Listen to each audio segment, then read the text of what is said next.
අයිබෝන් දරුවනේ තෝරාගත්ත පසුගිය විභාග ප්‍රශ්න සාකච්ඡා කිරීමේ වැඩපිළිවෙල යටතේ අද මම තෝරාගෙන තියෙනවා මානුෂික භූගෝල විද්‍යාවේ කෘෂිකර්මය පාඩම යටතේ ඇවිල්ලා තියෙන තෝරාගත්ත ප්‍රශ්න කිහිපයක්. එතකොට මම විභාග වර්ෂයේ ඕගොල්ලෝ සඳහන් කරපුවාම විභාග වර්ෂයට අදාළ ප්‍රශ්න දිහා බලාගෙන පාඩමට සම්බන්ධ වෙන්න අපි පන්ති වල ළමයින්ට එතකොට අදාළ ප්‍රශ්න මම මුද්‍රණය කරව නිබන්ධනයක් දීලා තියෙනවා. එයා මේ නොටේ ප්‍රශ්න කරලා ඇති කියලා මම විශ්වාස කරනවා. ඒතර අපේ ටියුට් එකේ පළවෙනි ප්‍රශ්නේ විදිහට මම අරන් තියෙන්නේ 2013 විභාග ප්‍රශ්නය. AL 2013 කෘෂිකර්මයේ පාඩමයට ආපු විභාග ප්‍රශ්නය. මම මේ ප්‍රශ්නේ සම්පූර්ණ කියවන්නම්. මේ විදිහට ප්‍රශ්නේ තියෙන්නේ. පළවෙනි කොටස හරිත විප්ලවය යන්නේ අදහස් කරන්නේ කුමක්ද කෙටියෙන් දක්වන්න. දෙවෙනි කොටස ලෝක ආහාර නිෂ්පාදනය වර්ධනය කිරීමේදී හරිත විප්ලවයට සම්බන්ධ සාධක හතරක් විස්තර කරන්න. තුන්වෙනි කොටස හරිත විප්ලවයේ සමාජ ආර්ථික ප්‍රතිපාක දෙකක් සහ පාරිසරික ප්‍රතිපාක දෙකක් සාකච්ඡා කරන්න. හතරවෙනි කොටස කෘෂිකර්මයේ ව්‍යවහාර කෙරෙන ජාන තාක්ෂණෙහි වාසි තුනක් වාසි තුනක් සාකච්ඡා කරන්න. එතකොට මේක තනිකරම තියරි පාඩම හරහා කිසිම ගැටලුවක් මේක නැහැ. අපිට තියෙනවා හරිත විප්ලවය සහ ජාන තාක්ෂණය කියලා පාඩම් දෙකක් කෘෂිකාර්මික තාක්ෂණය යටතේ. ඒතර මේ පාඩම් දෙකට අදාළව තනිකරම තියරි කරුණුම ඇතුළත් උත්තරයක් ලියන විදිහට තමයි ප්‍රශ්නේ ඇවිල්ලා තියෙන්නේ. ඉතින් මම බලාපොරොත්තු වෙන මේ පළවෙනි ප්‍රශ්නේදී සම්පූර්ණ සටහනකුත් ඕගොල්ලෝ දීගෙන කරන්න. යන මගේ අතේ දැන් තියෙනවා 2013 මාර්කින් ස්කීම් එක. මේ 2013 මාර්කින් ස්කීම් එකේ උත්තරය බලාපොරොත්තු වෙච්ච පිළිවෙලට අමතර කරුණුත් එකතු කරලා මේකට සම්පූර්ණ උත්තරයක් දෙන්න මම බලාපොරොත්තු වෙනවා. එතකොට හරිත විප්ලවය යන්නේ අදහස් කරන්නේ කුමක්ද? ප්‍රශ්නේ අහලා තියෙනවා. හරිත විප්ලවය යන්නේ අදහස් කරන්නේ කුමක්ද? එතකොට 2013 විභාග ප්‍රශ්න පත්‍රයේ මාර්කින් ස්කීම් එකේ මෙන්න හරිත විප්ලවයට අපිට දීලා තියෙනවා නිර්වචනයක්. අහගන්න. ඉතින් ඒක විධිමත් නෑ මේක වාක්‍ය නම් ලකුණු දෙකක උත්තරයක් මේක. හරිත විප්ලවයේ පියා වශයෙන් සැලකෙන නෝමන් බෝලොග් විසින් 1943 දී මෙක්සිකෝවේ ආහාර නිපදවීම වැඩි කිරීම සඳහා කෘෂිකාර්මික පරීක්ෂණ ව්‍යාපෘතියක් ආරම්භ හරිත විප්ලවයේ ආරම්භයේ සැලකිය හැකිය. පසු 1963 දී ලෝක ආහාර කෘෂිකාර්මික සංවර්ධනය සඳහා වන ලෝක සැලැස්ම නම් වැඩසටහන ආරම්භීමත් සමග මෙම ක්‍රියාවලිය ලෝක පුරා හරිත විප්ලවය නමින් ප්‍රචලිත වූ අතර ඒ ආශ්‍රිත ක්‍රියාවලිය නවමාධ්‍යයේ වැඩි ඵලදායී බීජ වර්ග නිපදවීම සහ නවීන කෘෂිකාර්මික ශිල්පකම යොදා ගැනීම යන අංශ දෙකකින් ක්‍රියාත්මක විය. ලෝක ආහාර නිෂ්පාදනය වැඩි කිරීම සඳහා හරිත විප්ලවයේ දායක බව පිළිගෙන ඇත. ඉතින් මේ උත්තර දිහා බලපුවාම ප්‍රශ්න නම් අහලා තියෙන හරිත විප්ලවය කියන්නේ මොකක්ද කියලා නිර්වචනය කරන්න කියලා. නමුත් මේකෙන් හරිත විප්ලවය ගැන අදහස් ටිකක් තමයි දාලා තියෙන්නේ. ඉතින් මෙන්න මේ උත්තරයට ගැලපෙන විදිහට මම සකස් කරගත්ත උත්තරයක් මම දැන් කියවනවා. ඒතර ඔයගොල්ලෝ පුළුවන් මේක වීඩියෝ එකක් නිසා ස්ටොප් කරගෙන ලියා ගන්න පුළුවන්. ඔන්න මම දැන් මේකේ ගැලපෙන උත්තරය කියනවා. හරි. ඔන්න දැන් ඒ ඇසුරින් මම ඕගොල්ලෝ නිර්මාණය කළ දෙන උත්තරය. හරිත විප්ලවයන් අදහස් කරන්නේ කොහොමද? ඔන්න මම කියනවා. සීග්‍රයෙන් වැඩි වෙන ජනසංඛ්‍යාවට අවශ්‍ය ආහාර නිෂ්පාදනය ඉහළ නැංවීම සඳහා වී තිරිඟු වැනි ධාන්‍ය වගාවන්හි අස්වැන්නා නිෂ්පාදනය වර්ධනය කර ගැනීමට දියත් කළ තාක්ෂණික ක්‍රියාදාමය හරිත විප්ලවය යනුවෙන් හඳුන්වයි. ආචාර්ය නෝමන් බෝලොග් නම් විද්‍යාඥයාගේ මූලිකත්වයෙන් 1943 මෙක්සිකෝවේදී ආරම්භ කරන ලද කෘෂිකාර්මික පරීක්ෂණ ව්‍යාපෘතියක් මෙම ක්‍රියාදාමයේ ආරම්භය ලෙස සැලකෙන අතර පසු 1963 දී ලෝක ආහාර කෘෂිකාර්මික සංවර්ධනය සඳහා වන ලෝක සැලැස්ම නම් වැඩසටහන ආරම්භීමත් සමග ඒ හරිත විප්ලවය නමින් ලෝක පුරා ව්‍යාප්ත විය. නවමාධ්‍යයේ වැඩි ඵලදායී බීජ වර්ග නිපදවීම හා නවීන කෘෂිකාර්මික ශිල්පකම යොදා ගැනීම යන අංශ දෙකකින් හරිත විප්ලවය සම්බන්ධිත අතර මෙම ක්‍රියාවලිය ලෝකයේ ආහාර නිෂ්පාදනයේ වැඩි වීමට දායක බව පිළිගැනේ. ඒතර අතරම හරිත විප්ලවය කියන පාඩමේ සාරාංශයක් තමයි මේ ගත්තේ. ඒතර මේක තමයි මේ විදිහේ උත්තරයක් තමයි ඒ අවුරුදු මාර්කින් ස්කීම් එකෙන් බලාපොරොත්තු වෙලා තිබුණේ. ඊට පස්සේ මේක දෙවෙනි කොටස අපෙන් අහනවා. ලෝක ආහාර නිෂ්පාදනය වර්ධනය කිරීමේදී හරිත විප්ලවයට සම්බන්ධ සාධක හතරක් විස්තර කරා. ලෝක ආහාර නිෂ්පාදනය වර්ධනය කිරීමේදී හරිත විප්ලවයට සම්බන්ධ සාධක හතරක් සාකච්ඡා කරන්න. ඒතර ඔබට මතක තියෙන්න ඕනේ මේ හරිත විප්ලවයේ ආශ්‍රිත කෘෂිකාර්මික තාක්ෂණයේ ප්‍රධානාංශ දෙකකින් යුක්තයි. මොනවද ආංශක දෙක උනේ? එකක් තමයි නවමාධ්‍යයේ වැඩි ඵලදායී බීජ වර්ග නිපදවීම. දෙවෙනි එක තමයි නවීන කෘෂිකාර්මික තාක්ෂණික ක්‍රම කෘෂිකාර්මික කටයුතු වලට යොදා ගැනීම කියන එක. ඒතර එහෙමනම් ඔය පළවෙනි එක උනේ මොකද්ද? නවමාධ්‍යයේ වැඩි ඵලදායී බීජ වර්ග නිපදවීම. දෙවෙනි එක ගත්තාම නවීන තාක්ෂණික ක්‍රම කෘෂිකාර්මික යොදා ගැනීම කියපුවාම ඔයගොල්ලෝ මතක තියෙන්න ඕනේ එකක් තමයි රසායනික පොහොර භාවිතය, ඊළඟ එක කෘමිනාශක, වල්නාශක, දිලීරනාශක ආදී කෘෂි රසායන ද්‍රව්‍ය භාවිතය, ඊළඟ එක තමයි යන්ත්‍ර සූත්‍ර භාවිතා කිරීම, ඊළඟ එක තමයි තොරතුරු තාක්ෂණික කෘෂිකාර්මික කටයුතු යොදා ගැනීම. ඔන්න ඔය විදිහට තමයි ඒකට මාතෘකා තිබුණේ. ඒතකොට මේ ප්‍රශ්නයෙන් අහලා තියෙන්නේ ලෝක ආහාර නිෂ්පාදනයේ වර්ධනය කිරීමේදී හරිත විප්ලවයට සම්බන්ධ සාධක හතරක් විස්තර කරන්න කියලා. එතකොට දැන් පාඩමේ විදිහට නම් ප්‍රධාන කරුණු දෙකක් තිබුණේ. ඒ යටතේ තමයි විස්තර උනේ. ඉතින් අර මෙතන කරුණු 4ක් ඉල්ලපු නිසා පුළුවන් මෙන්න මේ කරුණු විස්තර කරන්න. එකක් තමයි නවමාදිලියේ වැඩිඵලදායි බීජ වර්ග නිපදවීම කියන කාරණය. ඒතර ඔයගොල්ලෝ මතක ඇති. මොහොන් කිරීම, දෙමොහොන් කිරීම, පටක රෝපණය වගේ තාක්ෂණ ක්‍රම යටතේ විවිධ පරිසර තත්ත්වයන්ට ගැලපෙන කුණු උදුරු වලට, දිගින් රෝග වලට ප්‍රතිරෝධකතාවය දක්වන කෙටි කාලයකින් වැඩි අස්වැන්නක් ලබා දෙන බීජ වර්ග නිෂ්පාදනය කරා. බී වර්ග, තිරිඟු වර්ග, ඉරිඟු වර්ග ආදී වශයෙන්. ඒතර මේ යටතේ නොරින් 10 කියලා තිරිඟු ප්‍රභේදයක්, මෙරිකාස් කියලා වී ප්‍රභේදයක්, IR 8 කියලා වී ප්‍රභේදයක් ඔය ආදී වශයෙන් වී ප්‍රභේද වර්ගයක් නිර්මාණය කරා. ඉතින් මේවා නිසා මේවා වගා කිරීම නිසා මොකද උනේ? වැඩි අස්වැන්නක් ලබා ගන්න පුළුවන් වුණා. ධාන්‍ය වගාවේදී අස්වැන්න විනාශ වීම, වගාව විනාශ වීම වළක්වා ගන්න පුළුවන් වුණා. ඒ වගේම අවුරුද්දකට වැඩි වාර ගාණක් ධාන්‍ය වගා කරලා වැඩි ඵලදායක් ලබා ගන්න පුළුවන් වුණා. ඉතින් ඒ කාරණේ මතක් කරගන්න පුළුවන්. දෙවෙනි එක තමයි රසායනික පොහොර භාවිතා කිරීම. ඔකට මතක නම් එතකොට අර අලුතෙන් නිපදවපු ධාන්‍ය වර්ග වගා කිරීම සඳහා ක්‍රමානුකූලව කාලසටහනට අනුව පොහොර වර්ග යෙදෙන ක්‍රමයක් මේ හරිත විප්ලවයේදී අඳුන්ලා දුන්නා. රසායනික පොහොර. එතකොට රසායනික පොහොර භාවිතය තුළින් එහෙමනම් ධාන්‍ය අස්වැන්න විශාල වශයෙන් වැඩි කර ගන්න පුළුවන්කම ලැබුණා. තුන්වෙනි කොටස ගත්තාම කෘෂි රසායන ද්‍රව්‍ය භාවිතය, ඒ කියන්නේ කෘමිනාශක, වල්නාශක, දිවිනාශක වගේ කෘෂි රසායන ද්‍රව්‍ය වර්ග නිෂ්පාදනය කරන අඳුන්ලා දුන්නා. ඉතින් මෙන්න මේවා තුළින් මේවා භාවිතා කිරීම තුළින් පුළුවන් වුණා කෘමි උදුරු වලින්, දිලීර රෝග වලින්, වල් පැලැට් වලින් ධාන්‍ය වගාවන් ආරක්ෂා කරගෙන අස්වැන්න විනාශ වීම, භෝග විනාශ වීම පාලනය කරලා නිෂ්පාදනය වැඩි කර ගැනීමක් කරන්න. ඊට පස්සේ නවීන අංශූත්‍ර භාවිතා කිරීම කියපුවාම බීම් සකස් කිරීම, බීජ වැපිරීම, පැල සිටුවීම, අස්වැන්න නෙලීම, කෘෂි රසායන ද්‍රව්‍ය යෙදීම, ඒ වගේම ජල සම්පාදනය වගේ හැම කටයුත්තකටම නවීන කාර්යක්ෂම අංශූත්‍ර හඳුන්වා දීමක් කරා. ට්‍රැක්ටර්, අත්‍රැක්ටර්, ඊට පස්සේ පැල සිටුවීම යන්ත්‍ර, අස්වැන්න නෙලීම යන්ත්‍ර ආදී වශයෙන්. ඉතින් මේ නිසා වගා කටයුතු ලොකු කාර්යක්ෂමතාවයක් ඇති වුණා. මේ කාර්යක්ෂමතාවයට එතකොට ලෝක ආහාර නිෂ්පාදනය වැඩි කිරීම සඳහා, වැඩි වීම සඳහා බලපෑමක් කරා. ඉතින් ඔන්න ඔය වගේ කාරණා 4ක් තමයි එතන අපිට විස්තර කරන්න පුළුවන්කම ලැබෙන්නේ. දැන් එතන මම මේකට ලියපු උත්තරයක් මොකද කියලාගෙන යනවා. එතකොට ඔයගොල්ලෝ පුළුවන් ලියන්න අවශ්‍ය කට්ටියට මේ වීඩියෝ එක බලමින් ඒ සටහන් ලියා ගන්න. ඔන්න එතකොට මෙන්න මේ කොටස නම් උත්තරේ කියනවා. මොකක්ද දෙවෙනි කොටස? ලෝක ආහාර නිෂ්පාදනය වර්ධනය කිරීමේදී හරිත විප්ලවයට සම්බන්ධ සාධක අපි ඉන්නවා කියද්ද 4ක්. ඔන්න එක මම කියනවා නවමාදිලේ වැඩිඵලදායි බීජ වර්ග නිපදවීම විස්තර කරනවා. මේ සටහන් ලියවෙන විදිය. මොහොන් කිරීම, දෙමොහොන් කිරීම, පටක රෝපණය වැනි තාක්ෂණික ක්‍රම මගින් විවිධ පරිසර තත්ත්වයන් ගැලපෙන කෙටි කාලයකදී ඵලදාව ලැබෙන අස්වැන්න වැඩි කෘමි උදුරු, දිලීර රෝග ආදියට ප්‍රතිරෝධකතාවය දක්වන නව ධාන්‍ය ප්‍රභේද නිපදවා ගැනීම මෙහිදී සිදුවිය. උදාහරණ IR 8 වී ප්‍රභේදයේ, නොරින් 10 තිරිඟු ප්‍රභේදයේ, මෙරිකාස් කියන වී ප්‍රභේදයේ උදාහරණ දෙක දෙන්න පුළුවන්. දෙක රසායනික පොහොර භාවිතය. වැඩි දියුණු කළ ධාන්‍ය ප්‍රභේද වලින් ඉහළ අස්වැන්නක් ලබා ගැනීම සඳහා විවිධ කෘත්‍රිම පොහොර වර්ග හඳුන්වා දී ඇති අතර මෙම පොහොර වර්ග වගාවේ විවිධ අවස්ථාවලදී ක්‍රමානුකූල විදි මගින් අස්වැන්න වැඩි කර ගැනීමට හැකි විය. 3 කෘෂි රසායන ද්‍රව්‍ය භාවිතය. අස්වැන්න අඩුවීමට බලපාන කුමි උදුරු, දිලීර රෝග, වල් පැලැට් ආදී මර්ධනය කර ගැනීම සඳහා කෘත්‍රිම කෘෂි රසායන ද්‍රව්‍ය වර්ග හඳුන්වා දී ඇති අතර මේවා නියමිත පරිදි වගාවන්ට යෙදීම තුළින් කුමි උදුරු, දිලීර රෝග හා වල් පැලැට් මර්ධනය කර ගැනීමෙන් භෝග අස්වැන්න විනාශ වීම පාලනය කරගත හැකි විය. 4 යන්ත්‍ර භාවිතය. බිම් සකස් කිරීම, බීජ වැපිරීම, පැල සිටුවීම, රසායන ද්‍රව්‍ය විසීම, ජල සම්පාදනය, අස්වැන්න නෙලීම ආදී සියලු කටයුතු සඳහා යන්ත්‍ර හඳුන්වා දී ඇති අතර මෙමගින් වගා කටයුතු වල කාර්යක්ෂමතාවය වැඩි වී තිබේ. අන්නකට බලන්න ඔය කරුණු 4 අපිට දෙන්න පුළුවන්. මහත් ප්‍රශ්නේ ලෝක ආහාර නිෂ්පාදනය වර්ධනය කිරීමේදී හරිත විප්ලවයට සම්බන්ධ සාධක 4ක්.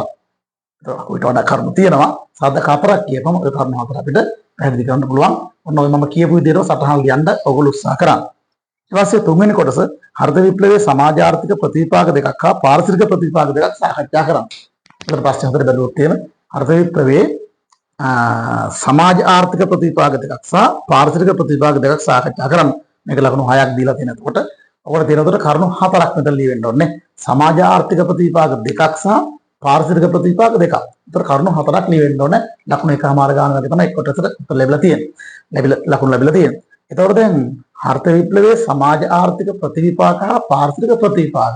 එතකොට ප්‍රතිවිපාක කියපම දෙපැත්තක් තියෙනවා. මොනවද මේ දෙපැත්ත වෙන්නේ? හිතකර ප්‍රතිවිපාක. ඒ කියන්නේ හරිත විප්ලවය තුළින් හරිත විප්ලවය නිසා සමාජ ආර්ථික වශයෙන් ඇතිවෙච්ච හිතකර ප්‍රතිවිපාක. වගේම අහිතකර ප්‍රතිපාකයක් තියෙනවා. ඔයගොල්ලෝ දන්නවා පාඩමේදී. ඒ වගේම හරිත විප්ලවය නිසා පාරිසරික වශයෙන් ඇතිවෙච්ච අහිතකර ප්‍රතිඵල තමයි තියෙන්නේ. නමුත් යම් අවස්ථාවලදී හිතකර ප්‍රතිඵලත් කෙනෙකුට පෙන්නලා දෙන්න පුළුවන්. ඒ නිසා අපිට සමාජාර්ථික ප්‍රතිඵල කියපුවාම මම හිතන කරුණු දෙකක් නේ අපි ලියන්න ඕනේ. කරුණු ගොඩාක් ඔයගොල්ලෝ ළඟ තියෙනවා. කරුණු දෙකක් ලියන්න ඕනේ. ඒතර වඩා හොඳයි හිතකර ප්‍රතිඵලයකුයි අහිතකර ප්‍රතිඵලයකුයි දෙකක් ලියන්න බැලන්ස් කරගන්න. පාරිසරික ප්‍රතිඵල කියපුවාම ඒ විදිහට ලියන්න පුළුවන්. හිතකර ප්‍රතිඵල දෙකක් හෝ හිතකර අහිතකර දෙකක් කියන විදිහට. හරි. එහෙනම් ඔන්න මම මේකට උත්තරයක් කියවනවා. මොකද මම දැන් පැහැදිලි කරන්නේ නැහැ. ඒත් ඔයගොල්ලෝගේ මම දීපු ඉතා පැහැදිලි සවිස්තරාත්මක සටහන් තියෙනවා. ඒ නිසා ඒ සටහනෙන් කරුණු අරගෙන උත්තරයක් නිර්මාණය කිරීම විතරයි මම මෙතන පැහැදිලි කිරීම කරන්නේ. එහෙමනම් ඔන්න මම ඔයගොල්ලොන්ට මම දීපු සටහනක් පාවිච්චි කරලා මාකින් ස්කීම් එකේ තිබිච්ච ඒ සීමාවත් සැරකිලට අරගෙන කරුණු ටිකක් බලලා මම ඔන්න ඔයගොල්ලෝ වෙනම උත්තරයක් සකස් කරා. මම දැන් ඒ උත්තරේ කියවනවා ප්‍රශ්නෙත් එක්ක. එතකොට එහෙමනම් ඔන්න මොකද්ද ප්‍රශ්නය? හරිත විප්ලවයේ සමාජාර්ථික ප්‍රතිපාක දෙකක් සහ පාර්ථික ප්‍රතිපාක දෙකක් සාකච්ඡා කරමු. ඒතර රෝමිලක්කම් 3 යටතේ ඔයගොල්ලෝ ගන්න ඕන මෙන්න මෙහෙම මාතෘකාව. මොකද්ද? හරිත විප්ලවයේ සමාජාර්ථික ප්‍රතිපාක කියලා එක මාතෘකාවක් ගන්න ඕන. ඒකට කරුණු දෙකක් ගන්න ඕන. ඔන්න එතන මම යහපත් ප්‍රතිපාකයක් සහ අයහපත් ප්‍රතිපාකයක් කතා කරනවා. ඔන්න මම එකක් කතා කරනවා යහපත් ප්‍රතිපාකයක් ආහාර නිෂ්පාදන ඉහළ යාම. ඔයගොල්ලෝ දන්න හරිත විප්ලවය නිසා ආහාර නිෂ්පාදන ඉහළ ගියා. ඒතර ආහාර නිෂ්පාදන ඉහළ ගියා කියන්නේ ඒක ආර්ථික ප්‍රතිපාකයක්, සමාජීය ප්‍රතිපාකයක්. ආර්ථික වශයෙන් සමාජීය වශයෙන් ලැබිච්ච වාසදායක දෙයක් තමයි ලෝකයේ ආහාර නිෂ්පාදනය ඉහළ යෑම. right. එහෙනම් ඒක ආහාර නිෂ්පාදන ඉහළ යාම ඔන්න මම විස්තර කරනවා. බිම් ඒකකයක අස්වන වැඩිවීම, අස්වන ලැබෙන වාර ගාන වැඩිවීම හා වගා කරන බිම් ප්‍රමාණය වැඩිවීම යන හේතු නිසා ලෝකයේ ධාන්‍ය වගා කරන සෑම රටකම පාහේ ධාන්‍ය නිෂ්පාදනය කැපී පෙනෙන ලෙස ඉහළ ගොස් ඇත. මේ නිසා ශීඝ්‍ර ජන සංඛ්‍යා වර්ධනයත් සමග ආහාරඥයක් ඇති වීමට තිබූ අවස්ථා බොහෝ දුරට මගහැරිණි. ඔන්න එතකොට ආර්ථික හා සමාජීය ප්‍රතිඵලයක් ලෝක ආහාර නිෂ්පාදනය වැඩි වුණා. අපි දන්නවා හරිත විප්ලවය නිසා ආහාර නිෂ්පාදනය වැඩි වෙන මොකක් නිසාද? හරිත විප්ලවය තාක්ෂණය නිසා අස්වැන්න වැඩි වුණා. අස්වැන්න ලබන වාර ගණන වැඩි වුණා. අස්වැන්න විනාශයෙන් සීමා වුණා විතරක් නෙවෙයි වගා බිම් ව්‍යාප්ත වීමක් සිද්ධ වුණා වැඩිපුර. ඒ තුලින් එතකොට ධාන්‍ය වගා කරන රටවල හැම රටකම වගේ ධාන්‍ය නිෂ්පාදනයට ගියා. මේකේ ප්‍රතිඵලයක් වශයෙන් ලෝක ආහාර නිෂ්පාදනය වැඩි වුණා. මොකද අපි දන්න ලෝකේ ජනගහනය ශීඝ්‍ර වර්ධනය වෙනකොට ලෝකයේ ආහාරයෙන් ගැක් ඇතිවීමේ අවදානමක් තිබුණා. ඒතර අවදානමෙන් මිදුණා මේ හරිත විප්ලවය නිසා. ඔන්න පාරිසරික සමාජීය ආර්ථික ප්‍රතිපාකයක්. ඒ විදිහට ලියන්න. දෙවෙනික මම ගන්නවා මේකේ ආයහපත් පැත්තක්. ඒ සමාජ ආර්ථික. කෘෂිකර්මයේ පිරිවේ ඉහළ යාම. අපි දන්නවා කෘෂිකර්මයේ පිරිවේ ඉහළ යාම කියන්නේ හරිත විප්ලවය නිසා ඇතිවෙච්ච ආයහපත් ප්‍රතිඵලයක්. ඒක ආර්ථික සමාජීය වශයෙන් දෙපැත්තටම බලපෑවා. ඔන්න මම ඒක විස්තර කරනවා ඒත් එක්ක බැඳිච්ච කරුණු. කෘෂිකර්මයේ පිරිවේ ඉහළ යාමත් එක්ක බීජ, පොහොර, රසායන ද්‍රව්‍ය, යන්ත්‍ර ආදී නවීන කෘෂිකාර්මික යෙදවීම් සඳහා විශාල වියදමක් දැරීමට සිදුවීමෙන් බොහෝ දුප්පත් ගොවීන්ට ඒ සඳහා ණය ලබා ගැනීම සිදුවිය. ඉන් ගොවීන් ණයගැතියන් බවට පත් වූ අතර ඇතැම් ගොවීන් ණයබර නිසා තම වගා බීම් ධනවත් ගොවීන්ට විකුණා ඔවුන්ගේ කම්කරුවන් බවට පත් වූ අවස්ථා ඇත. එමෙන්ම දැරියනකි අධික පිරිවේ නිසා ගොවීන් කෘෂිකර්මයෙන් දුරස් වීමක් සිදුවිය. ඒතරම හරිත විප්ලවයේ සමාජාර්ථික ප්‍රතිපාකයක් කෘෂිකර්මයේ පිරිවේ ඉහළ යාම. ඒ පිරිවේ ඉහළ යාමත් එක්ක එතකොට ගොවි ජනතාව මුහුණ දීපු ගැටලු තියෙනවා ආර්ථික ගැටලු හා සමාජීය ගැටලු. හරි එහෙනම් හරිත විප්ලවයේ සමාජීය ආර්ථික ප්‍රතිපාක දෙකක් විදිහට මම කතා කරා. එකක් ලෝක ආහාර නිෂ්පාදනය ඉහළ යාම, අනිත් කෘෂිකර්මයේ පිරිවේ ඉහළ යාම. තව ඕන තරම් කරුණු මේක කතා කරන්න තියෙනවා. ඉතින් අපි කරුණු දෙකක් නැත්තම් තුනක් මේ විභාගෙට අහන්නේ. ඔන්න මේ කරුණු දෙක ඔයගොල්ලෝ ලියන්න. ඊට පස්සේ හරිත විප්ලවයේ පාරිසරික ප්‍රතිපාක. ඒතර පාරිසරික ප්‍රතිපාකයකට අහිතකර ප්‍රතිඵල ගත්තොත් එහෙනම් අපි දන්නවා එකක් තමයි මොකද්ද? පරිසර දූෂණය අධික වුණ හරිත විප්ලවය නිසා. තව පැත්තකින් භූමි හායනය කියන පාරිසරික ගැටලු ඇති වුණා. ඒ දෙක අපිට විස්තර කරන්න පුළුවන්. ඒක අපි දන්නවා පරිසර දූෂණය සිද්ධ වෙන්නේ මොකක් නිසාද? අසීමිත ලෙස කෘෂි රසායන ද්‍රව්‍ය භාවිතා කිරීම නිසා. එතකොට අපිට මේ කාරණේ විස්තර කරන්න පුළුවන්. ඒතර ඔයගොල්ලන්ගේ මේකට ඕන තරම් කරුණු මම දීලා තියෙනවා. ඔයගොල්ලෝ තියෙන්නේ මේ කරුණු ගොනු කරලා උත්තරයක් කොහොමද ඉදිරිපත් කරන්න කියන එක ඉගෙන ගන්න තමයි මගේ පාඩම. ඉතින් ඕගොල්ලෝ වෙනුවෙන් මම එහෙමනම් මෙන්න මේ කොටසට උත්තරයක් ලියවා මෙහෙම. හරිත විප්ලවයේ පාරිසරික ප්‍රතිපාක 1. පරිසර දූෂණය. රසායනික පොහොර, කෘමිනාශක හා වල්නාශක වර්ග අසීමිත ලෙස භාවිතා කිරීම නිසා කෘෂිබිම් ආශ්‍රිත පාංශව ජල දූෂණය උත්සන්න විය. ඉන් පරිසරයේ හිතකර ජීවීන් වර්ග පව වඳ වී ගිය අතර මින් ජෛව විවිධත්වය හායන විය. අනෙක් අතට දූෂිත පරිසරයේ මානව සෞඛ්‍යයට හා මිනිස් ජීවිතවලටද තර්ජනයක් විය. හරි. එතකොට එහෙමනම් ඔන්න ඔය විදිහට පරිසර දූෂණය කියන ගැටලුව විස්තර කරන්න පුළුවන්. දෙවෙනික මම ගන්නවා භූමි හායනය. අපි දන්නවා හරිත විප්ලවය නිසා මේ භූමි හායනය සිද්ධ වුණා. මොකද මේ භූමි හායනය කියන්නේ ඵලදායී ලෙස වගා කළ හැකි වූ භූමියක් ඵලදායී ලෙස වගා කළ නොහැකි තත්ත්වයටපත් වෙනවා. ඒතර හර්ථ විප්ලවය ළමයි සිද්ධ වෙන්නේ මොකද්ද? එකක් තමයි අර කෙටි කාලින භෝග වර්ග නිසා අවුරුද්දකට වැඩි වාර ගාණක් වගා කරනවා. එතකොට අර පසේ පෝෂක ප්‍රතිචක්‍රීකරණයට අවස්ථාවක් ලැබුණේ නැහැ. අනිත් එක එකම භෝගයේ වගා කරන්නේ. ඒකත් අතර පසේ පෝෂක ප්‍රතිචක්‍රීකරණය නොවීමට හේතුවක් වෙනවා. ඊට පස්සේ අපි ගත්තොත් එම රසායනික පොහොර විතරක් පාවිච්චි කරන්නේ. ඒ නිසා පස්සේ අයින්ද්‍රිය ද්‍රව්‍ය වර්ධනය වීමක් සිද්ධ වෙන්නේ නැහැ. අනිත් එක කුෂි රසායන ද්‍රව්‍ය භාවිත කිරීම නිසා මොකද වෙන්නේ? පාංශු වර්ධනයට හිත කරවන ශුද්ධ ජීවීන් විනාශ වෙනවා. ඒකෙන් පාංශු වර්ධන ක්‍රියාවලිය දුර්වල වෙනවා. ඒ විතරක් නෙවෙයි අර පස ගැඹුරට හැරෙන ට්‍රැක්ටර් වගේ යන්ත්‍රසූත්‍ර භාවිත කිරීම නිසා මොකද වෙන්නේ? යටිපස උඩට මතුවලා උඩුපස යට වෙලා පාංශු ස්තරවල ව්‍යුහය විනාශ වෙනවා. මේ සියල්ලගේම ප්‍රතිඵල වශයෙන් සිද්ධ වෙන්නේ මොකද්ද? පස වගාවන්ට තවදුරටත් නුසුසුත්වයටපත් වීම. ඒ කියන්නේ භූමි හායනය. අනේ කාරණේ විතර අපිට පුළුවන් පාරිසරික ප්‍රතිපාකයක් විදිහට විස්තර කරන්න. එහෙනම් ඔන්න සටහන මෙන්න මෙහෙම ලියනවා. මෙන්න මම ලියපු සටහන මේකට. භූමි හායනය. වසරකට වැඩි වාර ගණනක් වගා කිරීම, එකම භෝගයේ වගා කිරීම, රසායනික පොහොර පමණක් භාවිත කිරීම නිසා වසර අත්‍යවශ්‍ය ඉන්ද්‍රිය ද්‍රව්‍ය නොලැබීම, යන්ත්‍රසූත්‍ර නිසා පාංශු ස්තරවල ව්‍යුහය විනාශ වීම මෙන්ම කුෂි රසායන ද්‍රව්‍ය භාවිතය නිසා පාංශු වර්ධන හිත කර ශුද්ධ ජීවීන් විනාශ වීම ආදී තුලින් පසේ ගුණාත්මක භාවය හීන වී වගාවන්ට නොසුදුසු තත්ත්වයට පත් වේ. ඒතර ඔන්න හර්ථ විප්ලවයේ පාරිසරික බලපෑම් දෙකක්. මම මේ දෙකම කිව්වේ මොනවද? අයහපත් ප්‍රතිඵල. කොහොමද දැන් හර්ථ විප්ලවයේ පාරිසරික බලපෑම් කියපාම බොහෝ විට අපිට දකින්න ලැබෙන අයහපත් ප්‍රතිඵල ඔකාස්සේ මම ඔයගොල්ලෝ දීර්ඝ කරුණක් ඇති හිත කර බලපෑමකුත් මම මේක මතක් කරන්නේ. මොකද උත්තරේට කරුණු ඇති. හරි. එහෙනම් ඔන්න හර්ථ විප්ලවයේ පාරිසරික බලපෑම් දෙකක් හා සමාජීය හා ආර්ථික බලපෑම් දෙකක් විස්තර කරා. තව ඕනතරම් ලියන්න කරුණු තියෙනවා. විභාගයේ අපි අහලා තියෙන කරුණු හතරට ඔයා ගන්න ඔයගොල්ලෝගේ සටහනේ තියෙන කරුණු තවදුරටත් බලා ගන්න. හරි. එතකොට ඊළඟ ප්‍රශ්නේ අපිට තියෙනවා ඊළඟ කොටස හතරවෙනි කොටස කුෂි කර්මයේ ව්‍යවහාර කරන ඥාන තාක්ෂණයේ වාසි තුනක් හා වාසි තුනක් සාකච්ඡා කරමු. ඒක නම් ඉතින් නෝට් එකමයි නේද? නිර්මාණය කරන දෙයක් උත්තරයක් නෑ ඒකේ. කුෂි කර්මයේ භාවිත කරන ඥාන තාක්ෂණය. අපි දන්නවා ඥාන තාක්ෂණය කියන්නේ මොකද්ද? අර එක් ජීවියෙකුගේ ඥාන තව ජීවියෙක් එක්ක සම්බන්ධ කර ජීවියෙක්ගේ ඥානත් එක්ක සම්බන්ධ කරලා ඒ මුල් ජීවීන්ගේ ගුණාංග වලට වඩා වෙනස් උසස් හා ප්‍රයෝජනවත් ගුණාංග තියෙන නව ජීව ප්‍රභේදයක්, ඒ කියන්නේ ශාක ප්‍රභේදයක් හෝ සත්ත්ව ප්‍රභේදයක් නිර්මාණය කරගන්න තාක්ෂණය තමයි මොකක් කියන්නේද? ඥාන තාක්ෂණය කියන. අතර මේ ඥාන තාක්ෂණය නිසා කෘෂිකාර්මික කටයුතු වලට විශාල වශයෙන් වාස්දායක තත්ත්වයන් උදා වුණා වගේම අවාස්දායක තත්ත්වයන් උදා වුණා. ඉතින් මේ ප්‍රශ්නේ අපි අහන්නේ මොකද්ද? ඥාන කෘෂිකර්මයේ ව්‍යවහාර වන ඥාන තාක්ෂණයේ වාසි තුනක් සහ අවාසි තුනක් සාකච්ඡා කරමු. එතකොට මේකේ ලකුණු ඇත්තම 6යි දීලා තියෙන්නේ. ඒ කියන්නේ වාසි තුන ලකුණු 3යි, අවාසි තුන ලකුණු 3යි, කරුණු 6ක් විතර අපි දෙන්න ඕන. එක කරුණු ලකුණු 1යි. ඒ නිසා අපි පරිස්සම් වෙන්න ඕන. මේ අනවශ්‍ය හැඩි ගොඩාක් ලියීම තේරුමක් නැහැ. නේද? මොකද ලකුණක් තමයි එක කරුණක් දෙන නිසා අපි දක්ෂ වෙන්න ඕන.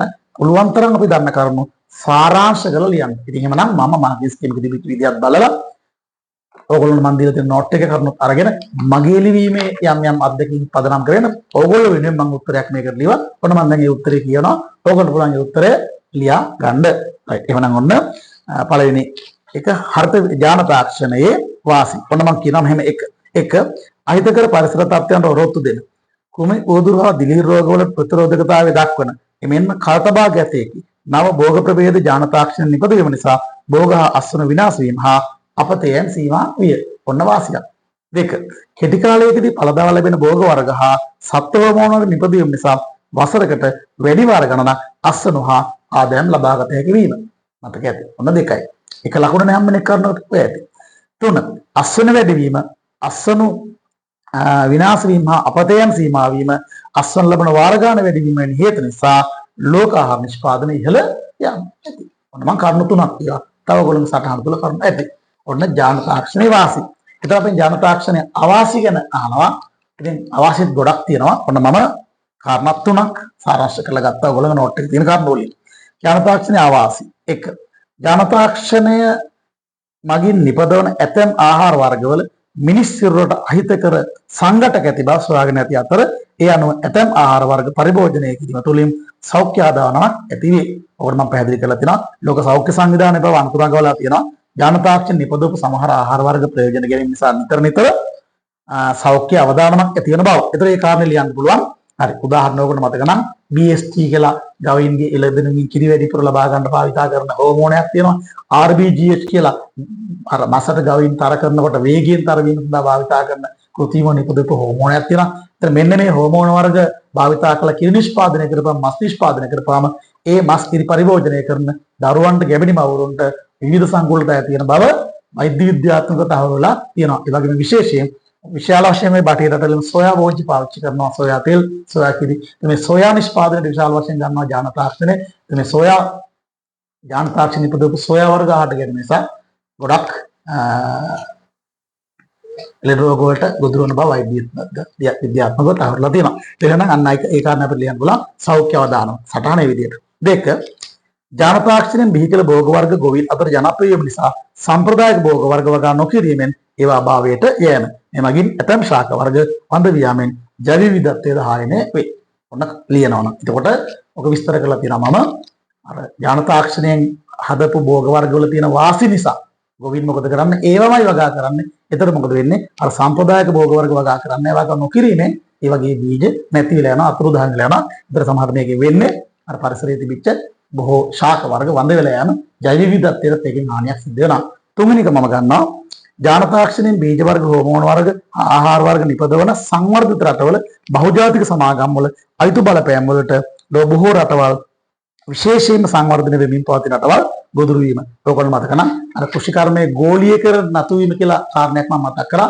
ඒතර මේ ජාන තාක්ෂණ පරිශ්‍රණ කරන්නේ මේ බීජ වර්ග නිපදවන්නේ, මේ හෝමෝන වර්ග නිපදවන්නේ, මේ ආහාර වර්ග නිපදවන්නේ, බෙදා හරින්නේ මේ ඔක්කොම කරන්නේ දියුණු රටවල බහුජාතික සමාගම්. ඔයගොල්ලෝ මතක නම් ඇමරික එක්සත් ජනපදයේ මොන්සැන්ටෝ වගේ සමාගම් ගැන මම මතක් කරලා තියෙනවා. මේ දියුණු රටවල බහුජාතික සමාගම් තමයි මේ ක්‍රියාවලිය දෙන්නේ. ඒ සමාගම් එතකොට ඇත්තටම අධික ලාභ උපීමේ බලාපොරොත්තු වෙන තමයි මේ වෙන නිෂ්පාදනය හා බෙදාරීම සිද්ධ වෙන්නේ. ඉතින් ඇත්තට මේකෙන් සිද්ධ වෙන්නේ මොකද්ද? අර විශේෂයෙන් දියුණු වෙමින් පවතින රටවල ගොවි ජනතාව මෙන්න මේ දේවල් වලට මේවා මිලදී ගැනීම හරහා ඇත්තටම ඒ අයගේ ඒ ධනය ආදායම දියුණු රටවල් බහුජාතික සමාගම් වලට ඇදී යාමක් සිද්ධ වෙනවා. කොටින් කියනවා නම් දියුණු රටවල් මගින් දියුණු වෙමින් පවතින රටවල ආහාර නිෂ්පාදන ක්‍රියාවලිය පාලනය කිරීමක් වගේ දෙයක් සිද්ධ වෙනවා මේ ජන තාක්ෂණය හරහා. ඉතින් කෘෂිකර්මයේ ගෝලීයකරණයට ලක් වෙනවා කියන්නේ ඒක. ඉතින් මේක හිතකර ප්‍රතිඵලයක් විදිහට ගන්න අපිට බෑ. එහෙමනම් ඔන්න ජාන තාක්ෂණයේ අවාසි තුනක්, ජාන තාක්ෂණයේ වාසි තුනක් කතා කරා. ඔයිට වඩා ගොඩක් අන්න ඕගොල්ලෝ සටහන තුල තියෙනවා. ඉතින් දැන් මම මේ කරපු සාකච්ඡාව තුළ මම ඕගොල්ලෝ වෙනුවෙන් ලියාගත්ත උත්තරයක් කියුවා. ඒ නිසා මම හිතනවා ඕගොල්ලෝ මේ වීඩියෝ එකක් නිසා මේක ස්ටොප් කර මේ ප්‍රශ්නේ කොටස් හතරට මම ඔය කියවපු සටහන ලියලා උත්තරයක් සකස් කරගත්තොත් හොඳයි කියලා. මොකද පළවෙනි ප්‍රශ්නෙට මම එහෙම සම්පූර්ණ උත්තරයක් දෙනවා. අනිත් ඒවාට ඇත්තට මෙහෙම සටහන් දිදි කරන්න මම බලාපොරොත්තු වෙන්නේ නැහැ. මොකද ඒ පාඩමේ සියලුම කරුණු තියෙනවා. අර පොඩ්ඩක් ඒ ගොනු කරලා උත්තරයක් කියන්න විතරයි තියෙන්නේ. හරි. එහෙනම් ඔන්න පළවෙනි ප්‍රශ්නේ ටියුට් එකේ පළවෙනි ප්‍රශ්නේ ඒ කියන්නේ 2000 කීයද 13 විභාග ප්‍රශ්නේ සාකච්ඡා කරා. ඊළඟ වීඩියෝ එකෙන් අපි ඊළඟ ප්‍රශ්නේ වෙන්නේ 2015 ආපු විභාග ප්‍රශ්නේ සාකච්ඡා කරන